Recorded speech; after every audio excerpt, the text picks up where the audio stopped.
One of my favorite words in the English language is the word presentation. This word just pops with meaning. If you think about the root of the word, it says present, as in being present, being in the here and now, being in the moment. One of the most important aspects of effective public speaking is to be 100% on, to be conscious and tuned in to what you're doing and to your surroundings.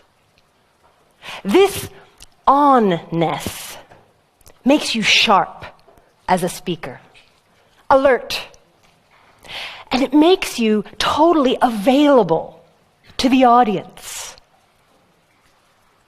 Another meaning of present in the word presentation is, of course, that it is a gift, something that a speaker gives the audience.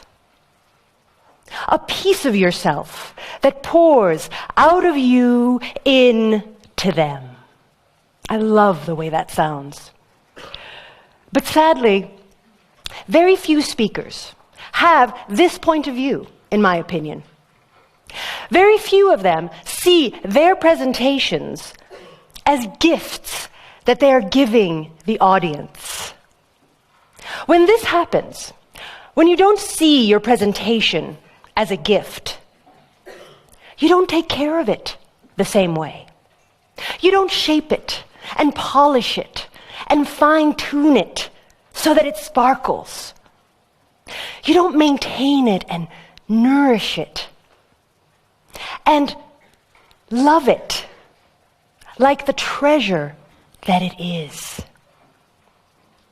We've all seen speakers where they're guilty of this kind of neglect, where they haven't taken care of their presentations. I call these types of presentations bad, which for me stands for broken and dysfunctional, BAD. But I also call them something else. I call them Stinky Fish. You see, like a smelly old fish, a bad presentation leaves something unpleasant in the room that lingers. People are usually not really willing to hold on to it for very long, and a lot of people are quick to throw it out in the trash. I was watching a presentation just like this the other day. The speaker was a middle-aged man and on the skinny and pale side, and he was ticking off just about every box of what not to do while speaking in public. For starters, he spent most of his presentation with his arms crossed like this. This is a no-no in public speaking. You're not supposed to cut the audience off. This is a dead-end street. Nothing is coming in and nothing is going out. As a speaker, your job is to have the opposite of this energy, which is open, available, ready. Another thing that this speaker did was he used too many filler sounds and filler words. You all know these. These are the ums, ahs, you know, sort ofs, and likes. Our brain inserts these types of sounds in words when it needs a moment to catch up with what our mouths are doing. But it has the negative effect of making your speech seem unpolished and unprepared. And frankly, it's annoying. This particular speaker had 61 ums. I counted them. That's what I do. In a 15-minute presentation. That's too many. What you should do instead of inserting all that messiness is insert nothing. Just a pause, just some white space, and it changes everything. One more thing that the speaker did was he apologized too much. "I'm sorry," he said, "for the small font size on my PowerPoint slide. I hope you can still read it. I'm sorry that I'm not as good as the speaker who just went. I'm sorry that I'm sitting in the audience watching this guy talking about how he's sorry." Never apologize. It undermines your credibility. Overall, his speech left me feeling numb, disengaged, and totally uninspired. I'm willing to guess that just about every single person in this room has experienced a Stinky Fish presentation before. Raise your hand if you have. Yes, look around. Just about everybody. Go ahead and put your hands down. Yeah, it's an epidemic. We've all experienced these types of presentations because they are everywhere. And they're happening all the time. And most of the time, we as the audience just sit there, politely watching and waiting and wanting more, right? Longing for movement and laughter and human connection. Why do we accept such a low standard for public speaking? Why is it okay to deliver Stinky Fish presentations?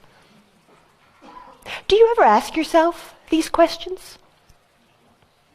Do you ever consider the consequences of what might happen if we continue down this road of accepting this low bar status quo for public speaking? I do. I think about it all the time. Especially when I'm watching someone with a big idea that could change the world deliver a presentation that leaves me wanting. Where instead of energizing and charging up the room, the speaker sucks the life out of the place and switches off the proverbial lights of the audience. All because of bad content or bad delivery, or even worse, a combination of both. This speaker did not take care of their presentation, and it's such a waste. But it doesn't have to be this way. Because, you see, as speakers, we have a choice. We can choose the blue pill, or we could choose, what color is this pill, Matrix fans? The red, thank you, pill. Think about the average presentation out there. Lots of stinky fish. That's the blue pill. This red pill, however, is something completely different. This pill changes your mindset. It makes you see the public speaking, for what it really is. Which is that it is a performing art, like theater and dance and music. A speaker's art is the effective delivery of the spoken word. In order to be successful, a speaker has to both create compelling content and perform that content in front of an audience. Performance is what makes your presentation interesting, so that people pay attention to what's going on. Performance is what makes your presentation memorable, so that people inhale and absorb your message. And performance is what makes your presentation stirring, so that people care. In short, performance is what makes the difference between a presentation that is ordinary and one that is extraordinary. It's what makes your message matter. And by the way, I'm not talking about the kind of performance where you get up on stage and puff yourself up and act like someone you're not. No. I'm talking about the kind of performance where you stay authentic to who you are, but you have polished and honed and fine-tuned those elements which comprise, which are the performance of public speaking. And there are 4 such things, 4 such elements, in my opinion. The first one is appearance. And this is all about what you look like. From the outfit that you are wearing, because your outfit is a part of your performance, to what presence you radiate. Number 2 is your voice. Your voice is an instrument, and your job is to play it so that people want to listen to it. Number 3 is body. You are speaking body language. And you need to be fluent in the vocabulary of what gestures and positions mean so that you can make sure that you are using the right gestures, not the wrong ones. Finally, number 4 is audience connection.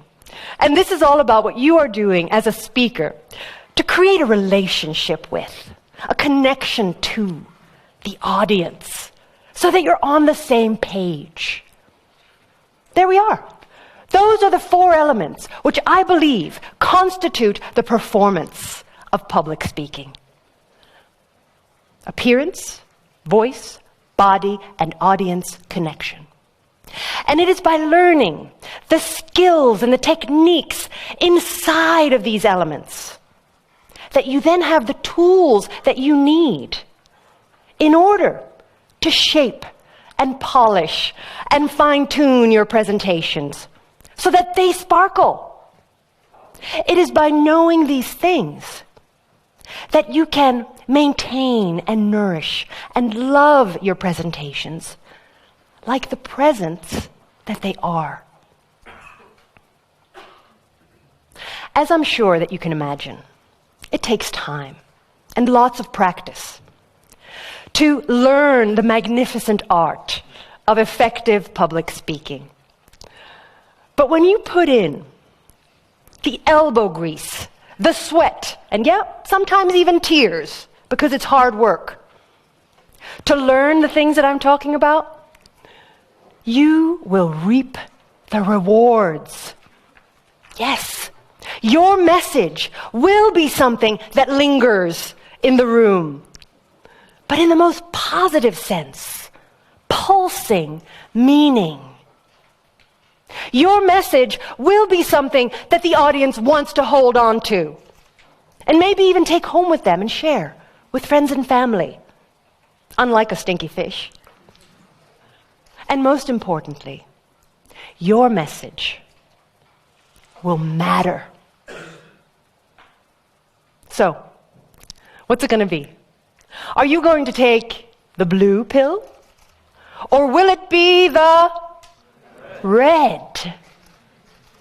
The choice is yours. Thank you.